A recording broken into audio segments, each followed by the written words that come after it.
네, 마지막으로 KB금융그룹 브랜드 ESG 그룹의 김진영 상무님께서 KB금융그룹의 ESG 경영이라는 주제로 발표를 진행해 주시겠습니다. 여러분 큰 박수로 모시겠습니다.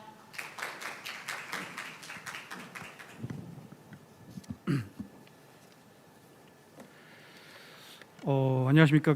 KB금융그룹에서 브랜드 ESG 업무를 맡고 있는 김진영 상무입니다.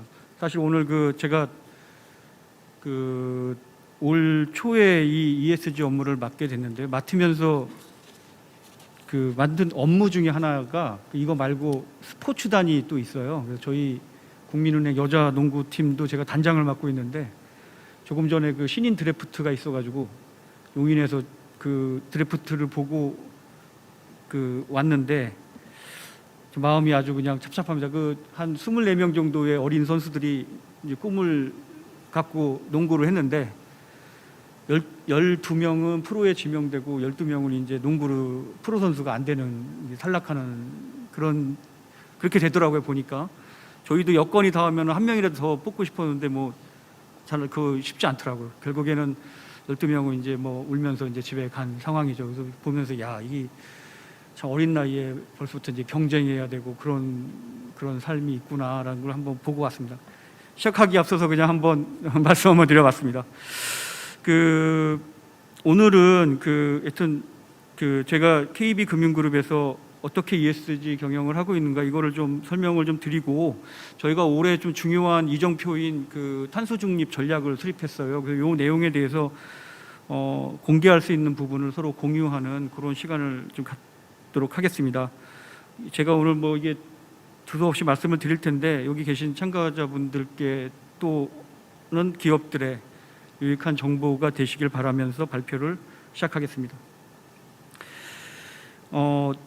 이 글로벌 위기가 지금 사실 이 팬데믹이 와 있는데, 이런 팬데믹이라든가 혹은 금융위기라든가 또 최근에는 기후변화에 따른 위기도 굉장히 좀 심각한 것 같아요. 이런 과정을 통해서 주주자본주의의 한계를 인식하고 이를 극복하기 위한 대안으로 이해관계자 자본주의가 이제 주목을 받고 있는 건 주지된 사실입니다. 2019년 8월에 다국적 기업 CEO들이 모여서 비즈니스 라운드 테이블에서 이제 선언을 했죠. 이거 제가 한번 읽어보겠습니다. 기업의 목적은 주주 가치를 극대화하는 것뿐만 아니라 고객에게 가치를 전달하고 종업원에게 투자하고 협력업체를 공정하고 윤리적으로 대우하고 지역사회를 지원하는 것, 이렇게 선언을 했는데, 이 내용은 전통적인 관점에서의 어떤 주주의 이익을 추구하는 기업이 아니라, 기업이 지속가능한 성장을 하기 위해서는 고객, 직원, 지역사회, 협력업체 등 다양한 이해관계자의 이익을 대변해야 된다, 이런 이제 선언이 되었던 거죠. 이걸 계기로 해서 사실 굉장히 폭발적으로 ESG는 이제 미국이 참여함으로 인해서 이제 유럽과 미국이 ESG의 어떤 지금 끌고 나가고 있는 그런 주도적인 역할을 하게 됩니다. 따라서 이제 국내에서도 ESG가 굉장히 이제 각광을 받고 있는데, 사실 이런 어떤 사회 기업이 환경을 생각하고 사회와 동반 성장을 해나가는 이런 ESG의 가치들이 서로 조화롭게 균형을 이루어야만 기업과 사회가 지속 가능한 성장을 할 수 있다고 생각합니다. 이 팬데믹 이전에 ESG는 굉장히 단편적인 그런 주제들을 다뤘던 것 같아요. 그러니까 기후 변화, 환경 오염, 지역 사회, 그리고 기업들의 지배 구조, 이런 단편적인 개념들을 중심으로 했었는데, 이 팬데믹을 경험하면서 좀 더 이제 위기 의식을 더 갖게 되는 거죠. 그러면서 ESG의 본질적인 가치를 좀 통합하고 구체화하고 실질적이고 미래지향적인 어떤 그런 경영 트렌드가 이제 가속화되고 있습니다. 이런 개념 속에서 넷제로, 아리백, 신재생에너지와 같은 탄소 배출량 감축을 위한 구체적인 방안들이 지금 추진되고 있고, 동반 성장이나 상생을 위한 사회적 가치가 중요시되고 있고, ESG 관련 정보의 공시가 굉장히 이제 중요한 요소로 등장하고 있습니다. 저희 KB금융그룹도 이런 ESG 경영에 동참하기 위해서 이제 일련의 과정을 이제 겪게 되는데요. 작년 초에 모든 계열사, 저희 계열사 12개입니다. KB금융그룹 모든 계열사가 참여한 그 그룹 ESG 이행 원칙을 선언하였고 3월에는 저희 지주사 내 최고 의결기관인 지주사 이사회 내에 ESG 위원회를 설립해서 그 ESG 경영 체제를 구축하게 됩니다. 이를 통해 탄소 배출량을 감축하고 ESG 금융 상품을 확대하기 위한 그린웨이브 2030 전략을 수립하였고 작년 9월에 굉장히 의미 있는 이제 선언을 하게 되는데 그게 국내 금융그룹으로서는 최초로 탈석탄 금융을 이제 선언하게 됩니다. 저희가 신규 석탄 화력 발전소 건설과 관련된 지원을 이제 중단하기로 한 건데요.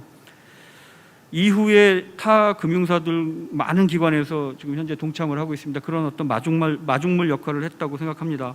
그리고 올해 2월에 KB국민은행이 계열사 중에 가장 큰 KB국민은행이 적도 원칙에 가입함으로써 대규모 어떤 PF나 이런 개발 사업을 할 때 환경을 파괴하거나 그 인권 침해가 있는 경우에는 금융 지원을 중단을 이제 저희가 선언을 하게 됩니다.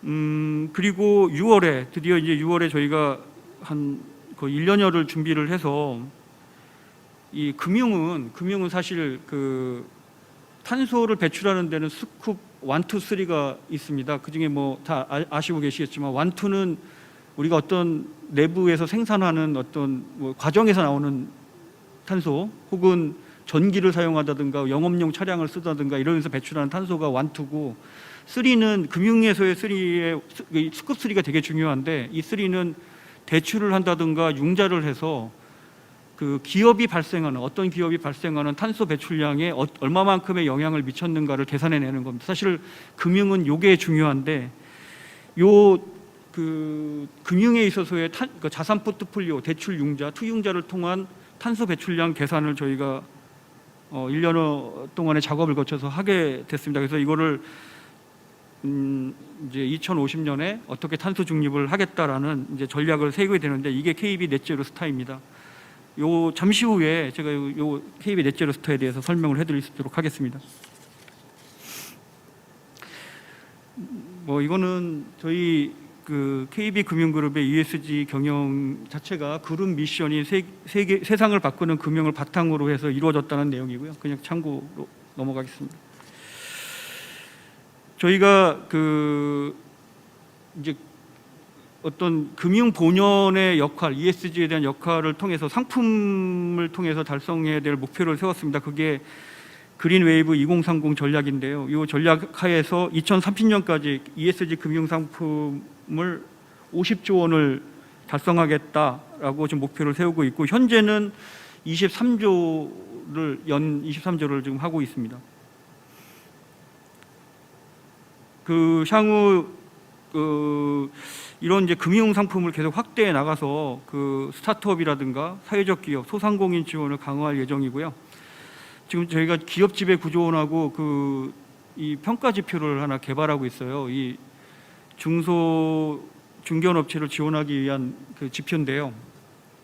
처음부터 ESG를 저희들이 강조해서 예를 들어서 뭐 탄소 배출을 많이 하는 기업의 대출을 줄인다, 뭐 제한한다, 한도를 줄인다, 뭐 이거는 옳지 않은 방법이라고 생각합니다. 저희는 포지티브 방식을 채택을 할 생각이고요.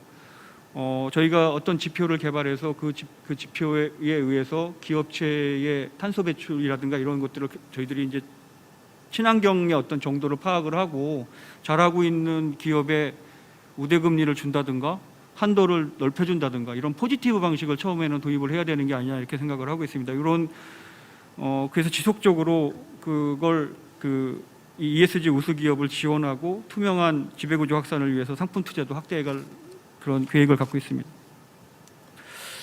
저희가 올해 그 6월에 수립했던 요 넷제로 스타라는 전략에 대해서 좀 설명을 해드리겠습니다. 아마 여기 금융기관에 계신 분들은 조금 참고가 될 거라고 생각을 합니다. 지구 온난화로 인해서 그 이상기후 현상이 심화되면서 전 지구적으로 이 대재난 수준의 어떤 자연재해가 급증하고 있습니다. IPCC 그러니까 그 UN 산하의 그 이 기후 변화를 대응하는 이니셔티브인 IPCC에서 협약체죠. 여기서 낸 보고서를 보면 산업화 이전 대비 지구 기온이 1.5도씨를 상승하는 시점이 처음에는 2052년이 될 거라고 예상했는데 2040년으로 10년 이상 빨라질 것으로 지금 전망을 했어요. 만약에 1.5도씨 상승을 하게 되면 폭염은 8.6배, 그리고 집중호우는 1.5배, 가뭄은 2배 증가할 것으로 예상하고 있습니다. 뭐 지난해 그 미국의 캘리포니아 화재가 났을 때 서울시 면적의 14배 면적이 불에 탔고 중국 양쯔강 홍수의 피해액이 37조 원이 되는 것처럼 이게 지금 뭐 피해액 규모도 지금 걷잡을 수 없이 커지고 있고 인류의 생존을 이 기후 변화에 의해서 많이 위협당하고 있는 상황입니다. 따라서 그 선진국들, 유럽을 중심으로 한 선진국들은 파리 기후협약을 바탕으로 해서 탄소 중립 목표를 설정하고 탄소 배출량을 이제 감축하는 방안을 추진하고 있는데 우리나라도 지금 현재 여기에 호응을 해서 2050년에 탄소 중립을 선언하였고 2030년까지는 35% 감축 목표로 법제화를 하는 등 탄소 중립에 대한 어떤 추진 속도를 내고 있는 상황입니다. 이 금융회사의 경우에는 금융회사 역할에 맞는 탄소 중립을 추진하기 위해서는 요 네 가지가 이제 핵심 영역인데요. 이거 측정하고 목표를 설정하고 공시하고 평가하는 요 네 가지 핵심 영역에서 저희는 글로벌 이니셔티브를 중심으로 협력을 강화하고 있습니다. 이제 예를 들어서 포스코가 생산하는 과정에서 배출하는 거는 탄소는 스급 1, 2에 해당하는 거고 금융기관은 저희가 뭔가 물건을 생산하면서 탄소를 배출하는 게 아니기 때문에 저희는 대출과 투자를 통해서 발생하는 이 자산 포트폴리오에 의한 탄소 배출량 스급 3가 매우 중요합니다. 이를 위해서 저희가 요 배출하는 방법론, 이 측정 방법론이 작년 연말에 PCAF라고 해서 PCAF라고 해서 PCAF라는 단체 여기서 이니셔티브에서 방법론을 제시했어요. 글로벌 방법론을 제시했고 목표는 SBTI라고 과학적 근거에 의한 탄소 배출량 감축 목표를 SBTI에서 이제 글로벌 이니셔티브에서 이제 설정하는 방법을 이제 제시를 했죠. 이 방법을 따른 이 PCAF와 SBTI의 목표 설정과 감축 방안 시나리오를 따른 국내에서는 금융사 중에서는 첫 번째 전략입니다. 그래서 이게 저희가 약 3,500개 기업의 탄소 배출량, 저희의 대출을 받아가는 거래 고객 3,500개를 분석을 해서 탄소 배출량을 산정을 하고 그럼 이걸 어떻게 할 거냐를 이제 세운 건데 이 목표 설정을 SBTI의 목표를 받고 PKF의 어떤 측정을 통해서 설정을 하고 TCFD 권고안에 따라서 지속가능 보고서에서 공시를 하고 훗날 이제 DJSI라든가 CDP에서 저희가 이제 평가를 받게 되는데요. 현재 KB금융그룹은 CDP 평가에서는 3년 연속 리더십 A 등급을 획득하고 있고 5년 연속 DJSI 월드 등급에 편입되어 있습니다. 근데 DJSI 지금 월드 등급에 편입된 회사는 우리나라 제가 알기로는 17개로 알고 있습니다.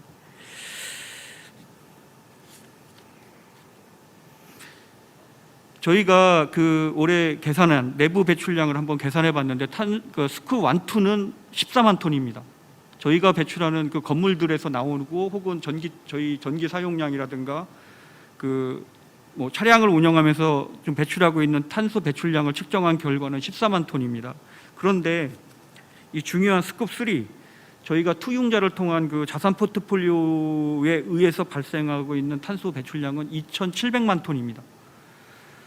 이 2,700만 톤 규모의 배출되는 이 양 중에 대부분은 이제 기업 대출인데요. 그 중에 철강이라든가 업종별로 보면 시멘트라든가 뭐 이런 쪽에 회사에 저희들이 대출을 많이 발전소라든가 대출을 많이 해줘서 여신을 많이 해줬기 때문에 그런 업종들이 많이 이제 차지를 하고 있습니다. 많이 배출하는 업종입니다. 이제 중요한 거는 이 내부 배출량과 자산 포트폴리오 배출상 차이에서 이제 저희들이 볼 수 있듯이 이게 저희만 노력한다고 되는 게 아니라 이제 저희랑 거래하고 있는 고객의 탄소 배출량을 어떻게 하면 낮출 거냐, 여기에 이제 힘을 써야 되는 상황인 겁니다. 그래서 저희들이 근데 막상 이제 보아하니 포스코도 그렇고 이런 또 큰 회사들은 또 자체적으로 탄소 배출량을 줄이려는 목표들을 다 또 세우시더라고요. 어떻게 보면 저희들이 뭐 강압적으로 이거 언제까지 안 하면은 뭐 대출 안 해주겠습니다, 이걸 이렇게는 이제 못 하고 있는 상황인데, 대기업 같은 경우에는 자체적으로 또 그런 어떤 감축 노력을 하고 있기 때문에 저희가 어떤 계획, 저희가 요 다음번에 보시면 뭐 제가 말씀드리겠지만 2040년에 내부 탄소 배출량을 제로로 하고 2050년에 자산 포트폴리오를 제로로 한다고 했는데 달성 불가능한 목표는 아니지 않냐라고 생각을 하는 거죠. 왜냐하면 저희만 노력하는 게 아니라 기업들도 노력을 할 수밖에 없는 상황으로 좀 가고 있고, 그게 같이 시너지가 나면서 이 목표가 달성되지 않을까, 이제 그렇게 생각을 하는 겁니다. 다시 한번 요 앞으로 돌아가서 현재 이 그러니까 PCAF의 기준에 의해서 탄소 배출량을 계산하고 특정해서 공개한 국내 금융사는 현재 저희밖에는 없습니다. 그리고 전 세계적으로는 한 50개 정도 금융기관이 현재 요 방식을 하고 있고, 아마도 대부분의 금융기관들이 앞으로 이 방식 PKF 방식으로 계산을 해서 탄소 배출량을 공개를 해야 될 것으로 알고 있고, 저희들도 지속적으로 좀 더 정교화해서 공개해 나가도록 하겠습니다.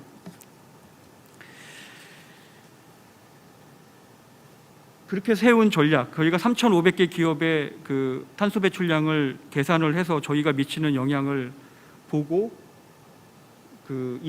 아까 말씀드렸던 스콥 1은 14만 톤이고 스콥 3 같은 경우 2,700만 톤인데 요거를 줄이는 전략을 이제 세운 거죠. 시나리오는 SBTI의 과학적 방법론을 바탕으로 해서 1.5도씨, 2도씨 기후변화 시나리오를 적용했습니다. 그래서 내부 배출량의 경우 2030년까지 42%를 감축하고 2040년에 탄소 중립을 달성하는 것을 목표로 하고 있습니다. 자산 포트폴리오 배출량은 2030년까지 33.3%를 감축하고 2040년에는 61%를 감축하고 2050년에 탄소 중립을 달성하는 목표입니다. 저희가 이 단계별로 이 목표를 달성할 수 있도록 다양한 방법으로 노력을 할 예정입니다.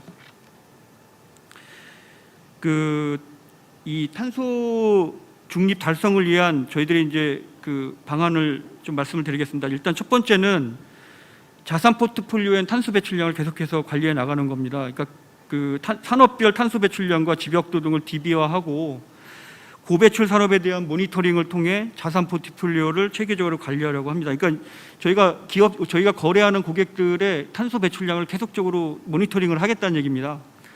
그리고 처음부터 네거티브하게 가지는 않을 예정입니다. 그러니까 뭐 탄소를 많이 배출한다고 해서 바로 뭐 대출을 제한하거나 한도를 줄이지 않고, 일단 우수 기업들을 선정을 해서 저희가 파악을 해서 우대금리라든가 수수료 등의 혜택을 주고 포트폴리오 조정, 친환경 기술 도입하는 등의 어떤 이 친환경으로 전환하려고 하는데 들어가는 비용에 대해서 금융 지원을 아끼지 않고 할 생각을 갖고 있습니다.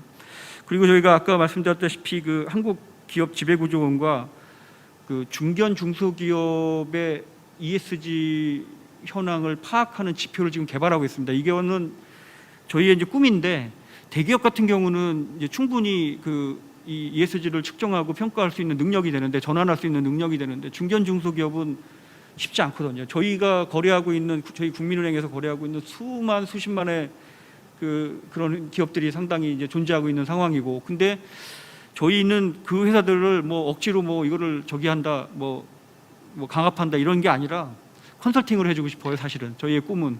그러니까 저희가 도와주고 싶은 거죠. 그러니까 이렇게 하시는 게 앞으로 지속 가능한 그런 경영을 하실 수 있는 거다라는 것을 알려드리고 방법을 제시해주고, 그래서 사실은 좀 쉬운 지표를 지금 만들고 있어요. 연구하고 있는 방안입니다. 앞으로도 하여튼 다양한 이런 포지티브한 방식, 우대해주는 대출 상품 등 출시 등 그 고객들의 저희 거래 고객들의 인게이지먼트를 확대하기 위한 다양한 방법들을 추진하겠습니다. 두 번째로는 이 녹색 금융에 대한 투자를 확대할 생각입니다. 그러니까 그 태양광, 풍력 등 신재생 에너지와 한국판 뉴딜과 연계한 친환경 분야에 대한 투융자를 확대해서 2040년까지 그룹 그 ESG 금융 상품의 목표를 50조 원의 50%인 25조 원을 50조 원 중에 25조 원을 친환경 녹색 분야에 집중적으로 그 지원할 생각입니다. 마지막으로 그 자체적으로 또 저희가 내부 탄소를 줄이려고 좀 노력을 하고 있어요. 그래서 뭐 텀블러 사용하기, 그리고 그린 먼데이 식당이라고 해서 구내 식당에서 그 월요일 날은 그 좀 채식 위주의 식단을 저희가 꾸렸어요. 왜 그러냐면 축산이 전체 그 업종 중에서 탄소 배출하는 업종 중에 제가 알기로 4위인가를 차지하고 있어요. 철강, 시멘트 뭐 무슨 여기에 4위예요. 교통 운송보다 더 높아요. 그래서 그 뭐 이날 하루만이라도 그 여기 동참 ESG에 동참한다는 의미에서 그린 먼데이 식단을 한번 저희들이 운영하고 있습니다.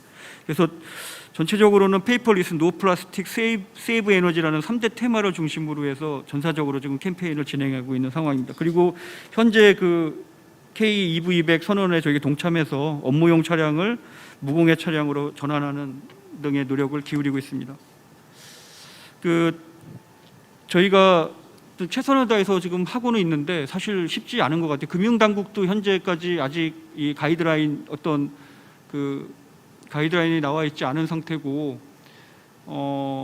아직 뭐 표준화된 지표도 없고 그 금융기관으로서 해 나가야 될, 좀 만들어야 될 부분은 너무나 많은 것 같습니다. 지금 현재 저희가 이 전략을 수립하고 그 리스크 매니지먼트하는 전략을 다시 한번 또 지금 만들고 있는데 저희 생각은 저희 거래하는 고객님들 3,500만 고객님들 계시고 또 수많은 저희 또 기업체들이 있기 때문에 저희 혼자 막 빨리 가는 것보다는 느리게 가더라도 같이 길게 오래 멀리 갈 수 있도록 그 적극적으로 저희만 가는 게 아니라 고객들이 동참하는 ESG가 될 수 있도록 그렇게 노력하겠습니다. 이상 발표를 마치겠습니다. 고맙습니다. 네, 잘 들었습니다. 네, 마지막에 느리게 가더라도 고객과 함께 간다라는 말씀이 참 인상 깊었는데요. 참 다방면으로 생각하고 세심하게 준비를 하신다라는 생각이 들었습니다. KB금융그룹의 앞서가는 ESG 전략 잘 들었습니다. 마찬가지로 질문을 한번 드려볼까 하는데요. 이번에는 금융사 관점에서 보시기에 국내 ESG 투자가 활성화되기 위해서는 어떤 변화가 가장 중요하게 필요할까요? 일단 한 3가지 정도를 생각해 볼 수 있을 것 같아요. 그러니까 첫 번째는 그 어떤 제도적인 장치가 좀 있어야 되는 게 아니냐, 제도적인 어떤 환경이 조성돼야 되는 게 아니냐는 거고, 두 번째는 이 기업들의 투명한 이 정보 공개, 그러니까 이런 공시가 좀 있어야, 그게 있어야 될 것 같고, 세 번째는 사회적인 공감대 형성이 돼야 되지 않을까. 이게 3가지 저희가 생각하는 바입니다. 이게 첫 번째 이 환경, 제도적 환경이 조성돼야 된다는 의미는 뭐냐면, 예를 들어서 예전에 회계가 다 기준이 다를 때는 저희가 미국의 기업을 인수한다? 근데 그 회계를 서로 다른 기준으로 보면은 파악이 안 되지 않습니까? 지금 현재 그렇지만 IFRS라는 이제 기준이 생기면서 전 세계가 동일한 기준을 적용하니까 관리하기도 쉽고 다양한 어떤 발전이 이루어지고 있는 거죠. 근데 지금 그 저희 ESG를 평가하고 있는 전 세계 기관이 지금 뭐 수백 개입니다.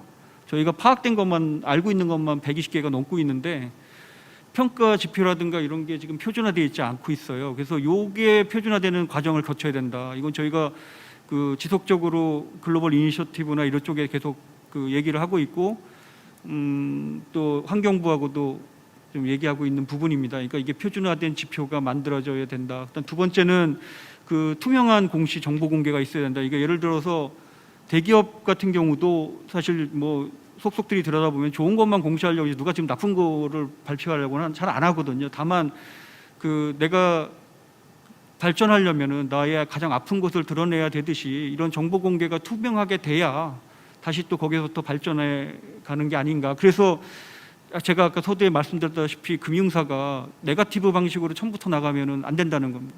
포지티브 방식으로 가야 된다. 그래야 사회의 그 ESG에 의한 변화를 이끌 수 있다고 생각을 합니다. 그리고 세 번째는 사회적 공감대를 만들어야 된다는 얘기인데, 이거는 최근에 그 MZ 세대를 중심으로 해서 그린 휴머라는 단어가 있더라고요. 이 친구들은 친환경이라든가 이런 어떤 그런 쪽의 상품을 구매하려고 하고, 꼭 그러니까 ESG라든가 사회에 공헌하는 기업을 더 선호하는 거죠. 그거를 악용한다든가 뭐 기업처럼 뭐 코로나에 좋은 상품이다 이렇게 냈을 경우에는 굉장히 반발이 일어나는 거죠. 그러니까 이렇게 그린 휴머화 되고 있는 사회적인 어떤 이런 현상들이 좀 더 확산되고 할수록 ESG에 충실한 기업들이 좀 더 많은 이윤을 가져가고, 이게 선순환되는 생태계가 만들어지면 좀 더 많은 기업들이 참여할 수 있게 되고, 금융사도 그런 쪽의 지원을 좀 해줄 수 있지 않을까라는 생각을 해봅니다. 그래서 많은 기업들이 그 ESG 친환경에 그 많은 전환하려고 노력을 하고, 저희 KB도 그런 기업들에 좀 도와줬으면, 적극적으로 지원했으면 하는 바람을 갖고 있습니다. 네. 네, 사모님 소중한 답변 감사드립니다. 다시 한번 큰 박수 부탁드리겠습니다. 네, 어찌 보면 말씀하신 그 내용과 일치하는 것 같습니다. 느리더라도 함께 간다. 그러니까 제도적 장치, 기업들의 투명적 공개, 그리고 우리 사회적인 공감대. 그렇게 되면 어느새 혼자 가는 것보다는 가속도가 붙어서 좀 빨리 가지 않을까라는 기분 좋은 상상을 한번 해봅니다. 네, 국내 대표 기업들의 ESG 경영에 대한 비전을 들어볼 수 있는 아주 의미 있는 시간이었습니다. 다시 한번 수고해 주신 LG화학 정인희 전문위원님, GS리테일 최충묵 총괄님, 그리고 KB금융 김진영 상무님 감사드립니다. 이것으로 두 번째 세션을 마무리하겠습니다. 잠시 5분의 휴식 시간을 가지고 바로 이어서 세 번째 세션 글로벌 케이스 스터디 진행하겠습니다. 잠시 뒤에 뵙겠습니다.